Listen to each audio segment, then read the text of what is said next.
Dear Patriots, before the news starts, please subscribe to our patriotic channel by clicking the subscribe button. Give us a thumbs up to this video. Don't forget to leave your opinion below in the comments section. Share the news on Facebook and Twitter so you friends see it. Thank you. Bannon just said Trump was over, but what he said next had Trump grinning ear to ear. Chief strategist Stephen Bannon left the White House on Friday amid a whirl of controversy. Bannon gave a groundbreaking interview with the Weekly Standard outlining his motivation for leaving, his next plans, and how he feels about the Trump presidency. Bannon made clear that he resigned voluntarily, saying he only planned on spending 1 year because he wanted to get back to Breitbart. But then things got really interesting.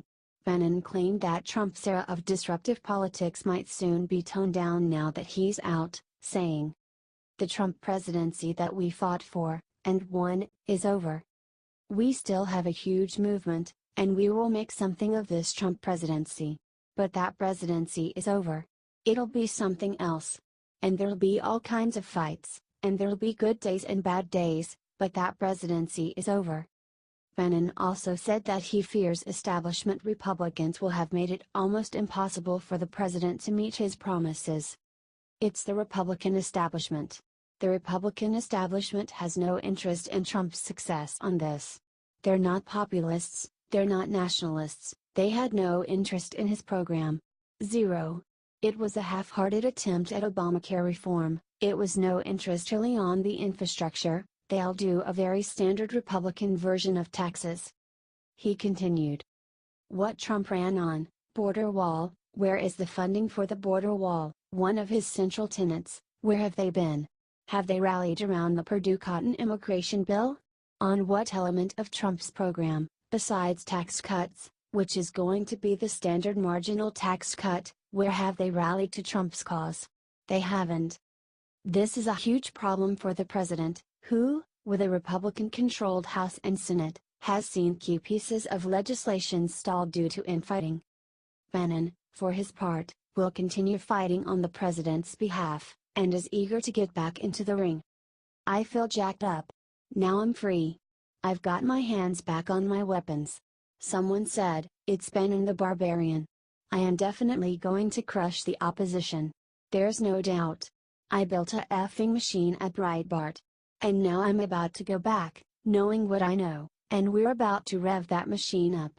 And rev it up we will do." Trump just released his ultimate weapon. Bannon is going to go back and chip influence away from the Rhinos and the Democrats now that he's back at Breitbart. In fact, it's what they agreed on all along, as Bannon said. "I said, look, I'll focus on going after the establishment." Trump said, "Good, I need that." "I said, look, I'll always be here covering for you."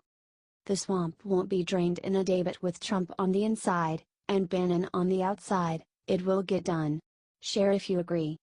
HT Weekly Standard.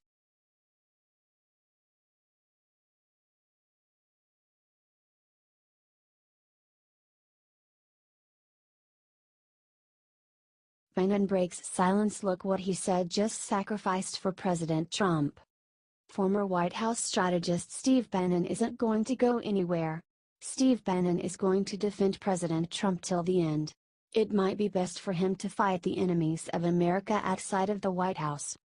He's going to be unleashed finally and can now help our president from a different position. He is going to be sacrificed so that the country can keep on getting great again. Bannon just put the following warning. "If there's any confusion out there, let me clear it up. I'm leaving the White House and going to war for Trump against his opponents, on Capitol Hill, in the media, and in corporate America," Bannon said Friday. Rumors have been circulating that Steve Bannon was going to leave. On Friday, Bannon clarified those rumors by plotting to thermonuclear against globalists that are attacking Trump from the inside, according to BuzzFeed. "Mad Drudge worked to remove Steve Bannon, that is the reality," said former Trump campaign advisor Sam Nunberg, who regularly talks with Bannon. "And I hope Matt is happy because his work helped Bannon not be in the West Wing, but it helped Democrats and people that didn't vote for Trump be in the West Wing. Let's give a big thank you to Mr. Bannon. He served well against the swamp. He's going to be able to help Trump more from the outside. Share this if you are looking for Mr. Bannon's return to Breitbart. Let's show our support for all the hard work he did to get Trump elected. Remember what Bannon said at CPAC. Thanks for reading.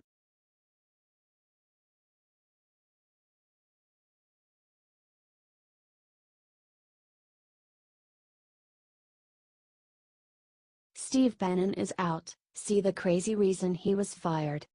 Steve Bannon has been a controversial person in the White House since the get-go.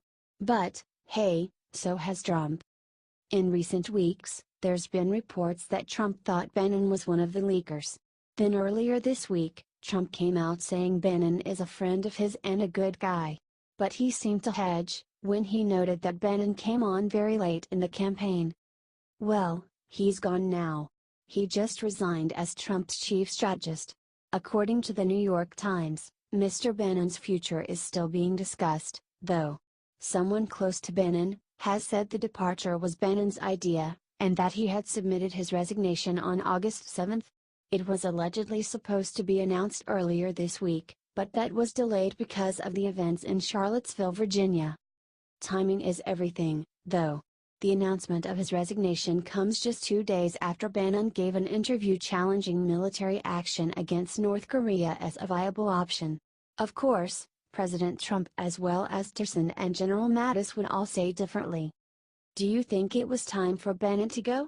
Comment your answer, then share so all your friends are in the know. H.T. The Hill.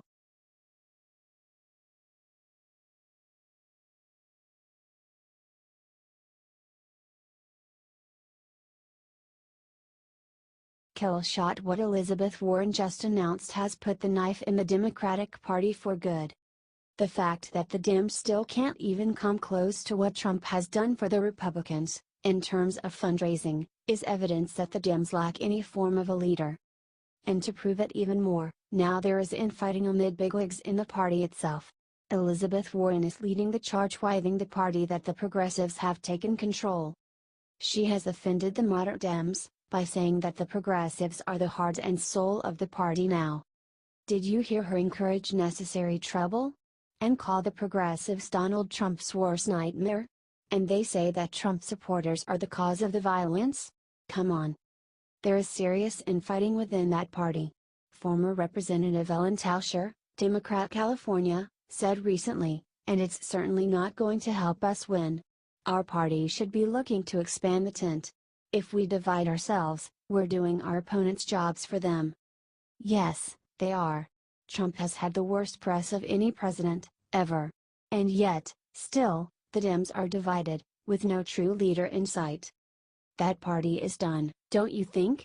If you do, comment yes or no. Then share so all your fellow patriots can smile. H.T. The Hill.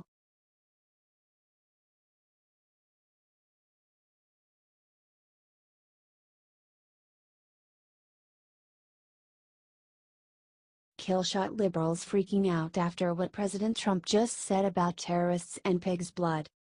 President Donald Trump has sent his condolences to the victims of the terrorist attack in Barcelona, Spain in a tweet. However, it was not this tweet that had everyone talking. The first one was the classic motivational support for our allies. The story that President Trump tweeted about is not new to those that have followed him since the very beginning.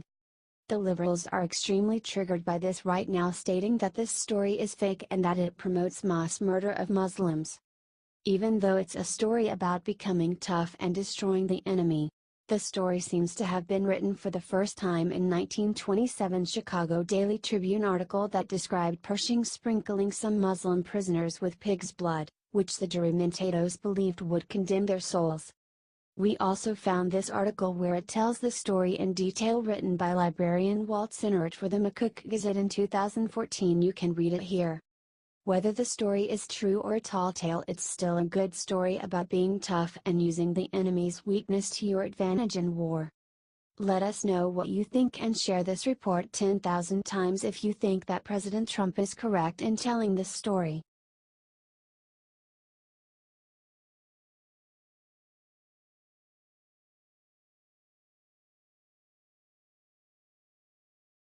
Trump strikes back last night. Trump just kept his biggest promise about China. Despite what the media tries to spin it as, President Donald Trump absolutely is a promise keeper.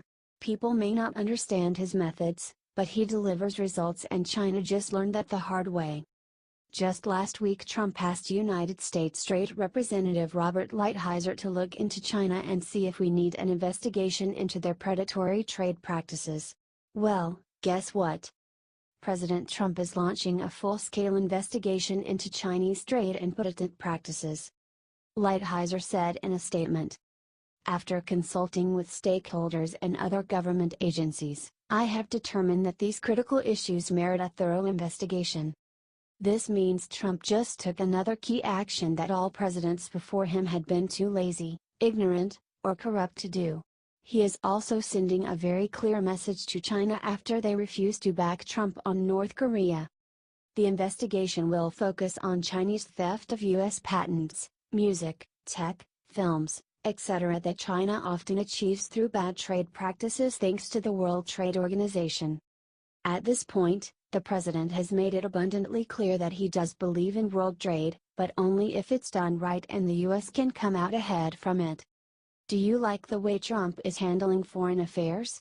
If so, share this everywhere and let Trump see the people actually do stand by their president.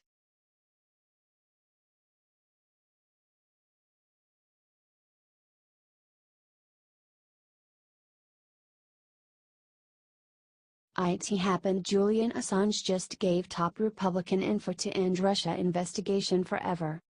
The media has been hounding Trump 24 hours a day ever since he condemned the violence of both the alt-left and alt-right on Tuesday. It's no wonder they missed the secret meeting WikiLeaks founder Julian Assange just had with Republican Congressman Dana Rohrabacher.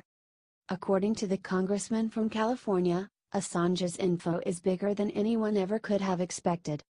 He wants to trade immunity in return for leaked documents that prove he is not a Russian spy. The left has been trying day and night to prove that President Trump is tied to the email leak despite still having no evidence to back their claims. Assange alleges he wants to change all that in a one-on-one meeting with Donald Trump. However, immunity and the meeting with the U.S. president were not Assange's only requests. He also asked Congressman Rohrabacher to help secure WikiLeaks a seat at the White House press briefings. At the same time, this proof is supposed to be earth-shattering. Rohrabacher said in an interview with Daily Caller right before the historic meeting. He has information that will be of dramatic importance to the United States and the people of our country as well as to our government. Thus, if he comes up with that, you know he's going to expect something in return. He can't even leave the embassy to get out to Washington to talk to anybody if he doesn't have a pardon. Now we just have to sit back and see what it is. Luckily, Liberty writers will let you know the second we do. Still, we got to share this out to everyone since this kind of info should not be swept under the MSM rug.